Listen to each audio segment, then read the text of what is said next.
India is home to more than 1.3 billion people, the second largest population in the world, and an ancient country that has long maintained social classes through its infamous caste system. In addition to the four classes that are commonly heard of, there are more than 100 million people who do not even have a class, live in the poorest of places, and work in jobs that the average person would not want to do. This poor group of people is called Dalits.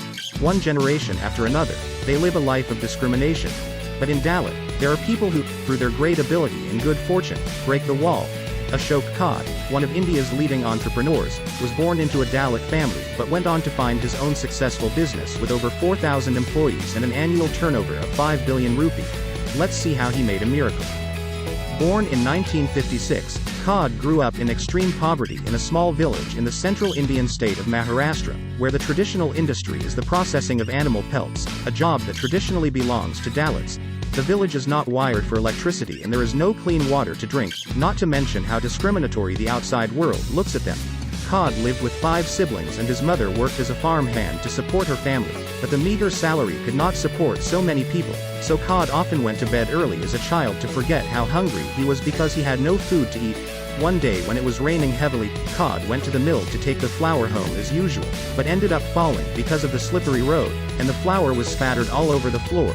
Khade came home in a mess, and his mother didn't blame him much, but just said sadly that there was nothing left to eat at home. Khade, who is now in his 60s, cannot forget this incident, which is the epitome of his poverty-stricken childhood. To improve the family's life, Khade's father decided to take the family to Mumbai, where he worked as a shoemaker. Khade says that when he goes to Mumbai now, he can still see the trees his father planted when he used to help people repair their shoes under the trees. Khade's parents don't want their children to have to work as hard as they did in the future, as their father used to help people repair their shoes under the tree. Even though the family worried about food every day, they worked hard to send Khade to school. Smart Khade did not disappoint his parents. He studied with all his might and filled a notebook with his neat handwriting.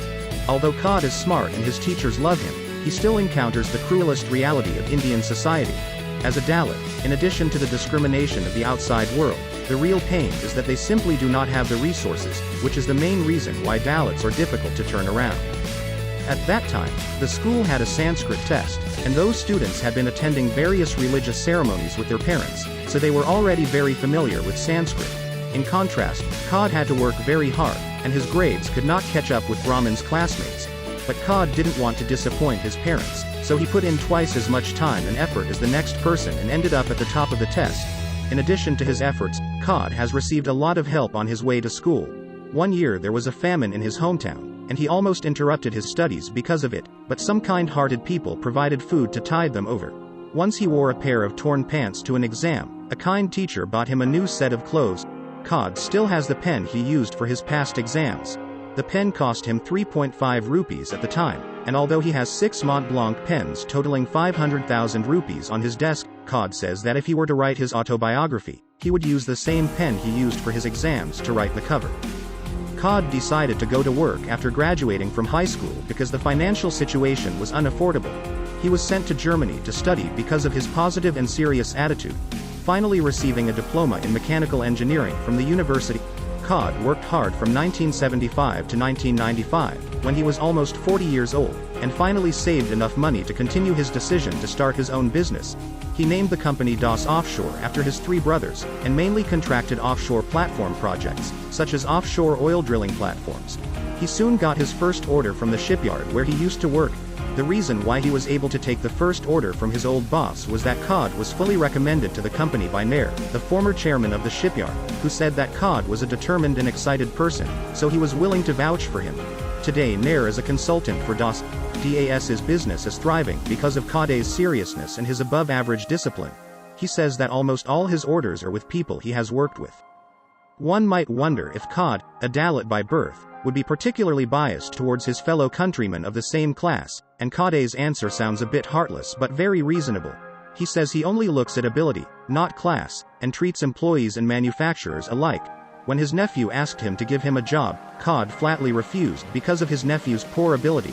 Less than 1% of the more than 4,000 employees are Dalit compatriots. Khade's logic is quite clear. He said from his own experience that Dalits should work hard to improve their abilities instead of trying to get into his company by their status. But he also knows that Dalits are suffering because of the lack of resources, so he especially set up a talent training program. He also promised his mother to renovate a temple in his hometown and planned to build a hospital and a school in his hometown, and has donated more than 5 million rupees to his hometown. After a childhood of poverty where he didn't even have a place to eat, no one thought he had a chance to turn his life around. Now Khade's DOS company, with annual revenues of 5 billion rupees, is the story of Dalit's life turnaround. According to statistics, most of India's wealth comes from the traditional merchant class of Vaishya, followed by Brahmin and Kshatriya, while the bottom rung, Sudra, and Dalits, are few and far between, with over 40% of Dalits still living below the poverty line. The problems faced by the lower castes are not only economic but also social discrimination. The survey found that India's public schools still have many discriminations, Dalits' children's cases, and even schools do not allow them to touch everyone to eat lunch. Dropouts also have a high percentage of Dalits, and even 3 years ago there was Dalit was killed by the high class, just because he ate in front of the other side. Although the Indian government has long since abolished the center system at the legal level and has stipulated that discrimination is illegal in various forms, it is understandable that it is difficult to regulate this kind of thing by law, and that a look or a small gesture behind the back can fully express the intention of discrimination. Another bigger problem is that although caste is explicitly abolished, the state of poverty is easily inherited. Why can people still get rich? In addition to the personal ability and luck mentioned above, it is also related to the change in the economic situation. After the liberalization of India's economy in 1991, the government abolished the licensing system for many industries, and since then Dalits have changed their work mentality, becoming less trapped in traditional lower-income occupations, and partly starting their businesses. Another reason to improve the situation of Dalits is very realistic. In the development of the market economy, the class of money is gradually replacing the class of caste. Even if you are a Dalit, if you can make a lot of money, improve your material standard of living, you will have the opportunity to improve your social status. But by the same logic, the poor are still the lowest of the low in India, and unfortunately many of the poor are Dalits. Khade's story shows that in addition to his excellence, education is also a way to break through caste. Ambedkar, the father of India's constitution, was allowed to go to school because of his father's military status, and then used his intelligence to work his way up the ladder, eventually graduating from the London School of Economics and Political Science. Later, the Indian constitution was drafted to explicitly prohibit discrimination against other castes. Today, although there are occasional incidents of discrimination in India, overall there has been slow progress. Here is Monopony. Welcome to like, comment and subscribe. See you next episode.